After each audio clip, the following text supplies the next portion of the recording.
Hey, parents. I hope that you are having a fantastic Friday.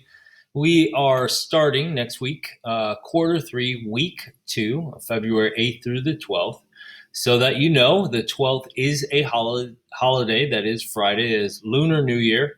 So we do not have school on Friday of next week. So we have three lessons scheduled for social studies. What we are going to be doing is introducing the concept of resources in lesson one. Lesson two, we're continuing to learn about World War II. We're going to look at the causes of World War II.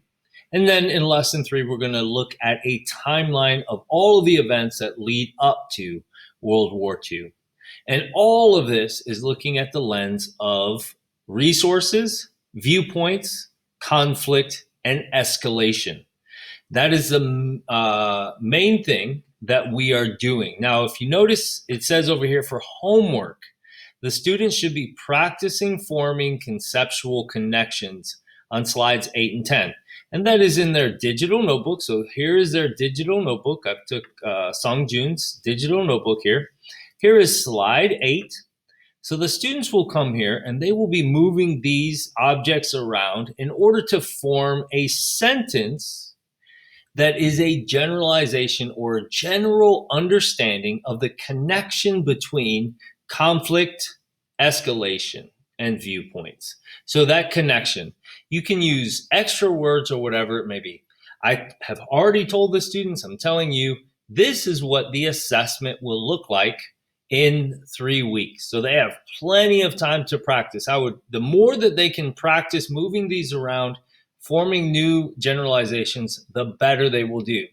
And then they type it out in the gray box here.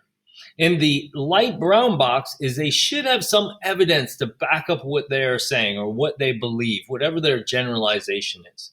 So that's what the tan box is. So again, if your child's sitting around, they don't have anything to do, get them on that slide, get them to move it around in order to form a generalization. They have practiced on slide 8. And then just today, we practiced on slide 11, including that word propaganda.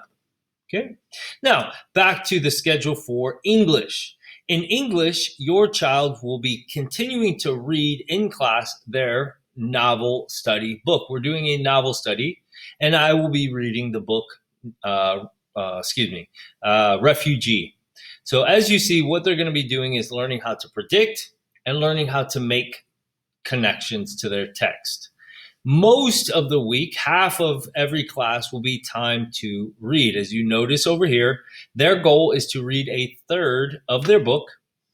Will include in the email. Here's the book list that your child has chosen. So I'll just take Arav, for example. Arav has Project 1065 by Alan Gratz. He has a hard copy and he has the book. Every single student except one has their book and is ready to go and to read. So let's just say our book is 300 pages long. He has to read in 1 week. He has to read 100 pages. Again, he will have approximately an hour and a half in class this week in order to read as well. He's going to have to take notes along with what he's reading. I will include this list of your children's choices for their book, and so that you can look that over. So again, if you have any questions as far as what we're doing in English or social studies, please let me know. I am more than happy to give work or specific instructions on what they could do in order to improve. Thank you for your time.